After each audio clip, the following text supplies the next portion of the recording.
বলছি, আল্লাহুম্মা আহিল্লাহু আলাইনা বিল ইয়ুমনি ওয়াল ঈমান ওয়াস সালামাতি ওয়াল ইসলাম রাব্বি ওয়া রাব্বুকাল্লাহ। এটা সেই সকল সৌভাগ্যবান মানুষরা পড়বেন যারা চাঁদ দেখতে পেয়েছেন।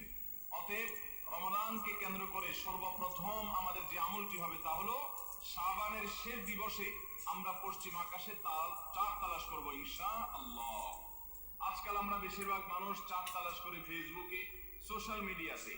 আমরা ফেসবুক বা সোশ্যাল মিডিয়া থেকে নিউজ নিতেই পারি, কিন্তু আমার একজন মুসলমান হিসেবে কর্তব্য হলো আমি পশ্চিম আকাশে শাবানের শেষ দিবসে চাঁদ তালাশ করব।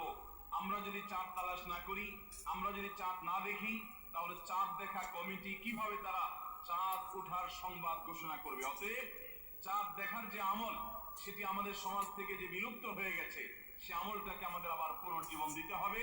প্রতিটি পাড়ায় মহল্লায় আমরা আনন্দ উৎসবের সাথে রমাদানের চাঁদ তালাশ করব এবং ঈদুল ফিতরের জন্য অন্যান্য মাসের জন্য আমরা চাঁদ তালাশ করব। কেউ যদি চাঁদ না দেখে একটা এলাকাতে, তাহলে সবাই গুনাহগার হবে।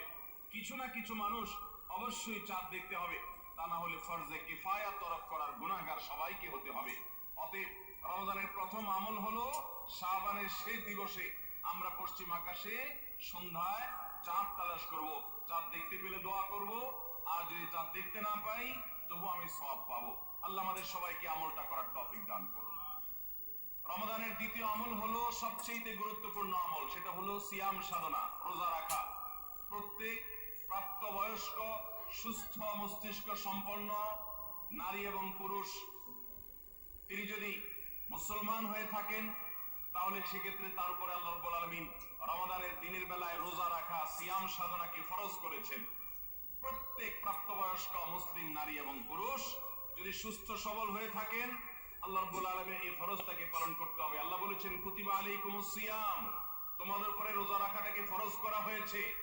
অতএব রমজানের দিনের বেলা রোজা রাখা হলো রমজানের সবচেয়ে বড় আমল, এটা হলো দ্বিতীয় আমল বলেছি।